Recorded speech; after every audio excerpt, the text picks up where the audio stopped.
여러분 안녕하십니까? 5월 27일 사사건건입니다. 정주식 평론가와 주요 뉴스부터 정리해드립니다. 자, 안녕하세요. 안녕하세요. 네, 첫 번째 주제 뭔가요? 3,551곳 어디서나. 네, 역시 오늘 선거 진행 중이죠? 오늘부터 이틀간 사전 투표가 실시되는데요. 전국 3,551곳 투표소에서 신분증만 가지면 본인의 주소와 상관없이 투표를 할 수가 있고요.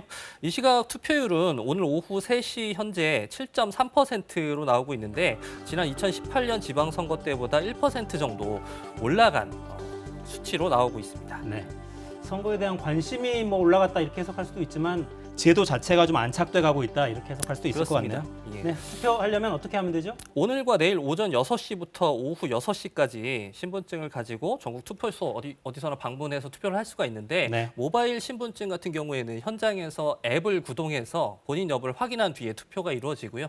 다만 그 어떤 신분증을 캡처한 이미지 같은 경우에는 인정이 안 된다고 하니까 참고를 하셔야 될 것 같습니다. 지난 대선에서 특히 그 확진자 투표에서 택배함이나 속풀이 같은 그 투표함이 등장하면서 논란이 된 바 네. 있는데요. 이번 확진자 투표에서는 규격화된 그 투표 운반함만 사용이 된다고 하고 이 운반함을 움직일 때, 이동시킬 때 그 투표소마다 지정된 사람에 의해서 참관인이 지켜보는 가운데에서만 운송이 가능하다고 하니까 지난번과 같은 논란은 없을 것으로 보입니다. 네, 그러니까 일반 유권자 투표가 끝난 다음에 네. 내일 오후 6시까지 끝나고 30분 동안 준비 시간을 거친 뒤에 예. 6시 반부터 오후 8시까지 확진자와 경쟁자는 투표하실 수 있겠습니다. 예, 확진자 투표 오늘 없고 내일만 있으니까요. 네. 확인 잘 하시고요. 예. 자, 이번 선거 투표 용지가 7장이에요. 그렇습니다. 대부분의 투표소에서 7장의 투표용지를 받게 되는데 그 세종특별자치시 그리고 제주특별자치도에서는 각각 4장과 5장을 받게 되고요. 또 국회의원 보궐선거가 치러지는 7곳에서는 유권자가 8장의 투표용지를 받게 되니까 이 중앙 선관위 홈페이지에 가셔서 내가 몇 장의 투표용지를 받게 되는지 또 우리 집에서 가장 가까운 사전투표소 위치가 어디인지 확인이 가능하니까 이용하시면 좋을 것 같습니다. 네. 자, 다음 소식 뭡니까? 원안대로 확대해야. 네. 추경안 관련 줄다리기 좀 계속되고 있죠? 그렇습니다. 결국에 그 어제 또 결렬이 됐고 오늘도 결렬이 됐는데요. 오늘 여야가 그 원내대표와 정책위 의장 그리고 예결위 간사까지 포함한 3+3 회동을 가졌는데 조금 전에 이 회동 역시 좀 그 의견차를 좁히지 못하고 불발되었다는 소식이 전해졌고요. 네. 양당 원내대표와 추경호 경제부총리 간의 회동을 통해서 곧바로 다시 좀 합의를 시도한다고 합니다. 네. 3자 간의 최종 담판을 짓는군요. 예, 그렇습니다. 자, 핵심 쟁점은 뭘로 봐야 될까요? 아무래도 소상공인 손실 보상에 대한 소급 적용 여부인데요. 소급 적용. 그 손실 보상법이 지난해 7월 제정이 됐는데 그 민주당은 그 지난해 7월 이전에 이 법 제정 이전에 발생한 피해까지 소급해서 보상을 해야 된다고 주장을 하고 있고요. 여기에 더해서 연매출 10억 원에서 100억 원 사이 중기업까지 보상 대상을 확대하자는 게 민주당의 요구입니다. 민주당에서는 올해 53조 원 규모의 초과 세수가 발생하는 만큼 충분히 감당 가능한 증액 액수다 이렇게 주장을 하고 있고요.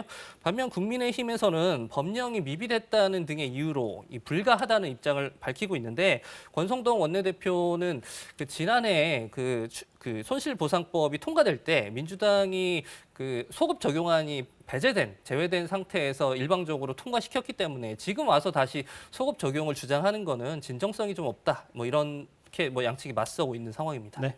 사실상 지금 최종 담판이 진행 중인데요. 여기서 결과가 나오면 밤 늦게라도 아마 본회의가 진행될 가능성도 있습니다. 네. 지금 임시회 회기가 거의 끝나가기 때문에 그리고 전반기 의장단 임기도 지금 29일까지죠. 시간이 많이 남아있지 않아요. 네. 오늘 안에 결론이 나올 수도 있습니다. 지켜봐야겠습니다. 네, 자 다음 주제 뭡니까? 48시간 이동 중지 명령. 네, 아프리카 돼지열병이요. 예, 5월 26일 강원도 홍천군 소재 돼지농장에서 올해 첫 아프리카 돼지열병 발병이 확진됐습니다. 아프리카 돼지열병은 치명적인 바이러스성 출혈성 돼지 전염병인데요. 네. 이병률, 즉 감염률이 굉장히 높고 급성형 바이러스에 감염되면 치사율이 거의 100%에 이르기 때문에 양돈 산업에 엄청난 피해를 주는 질병으로 알려져 있습니다. 이 질병이 발생하면 세계동물보건기구에 발생 사실을 즉시 보고해야 하고요. 돼지와 관련된 국제 교역도 즉시 중단되게 되어 있는데 이게 세계적으로 아직까지 백신과 치료제 개발이 되지 않은 상태라서 지금 이동 어떤 격리나 어떤 이동 뭐 금지 이런 부분이 방역의 어떤 최선의 방안으로 알려져 있습니다. 네. 지금 우리 정부도 일시 이동 중지 명령 이미 내린 상태고요. 그렇습니다.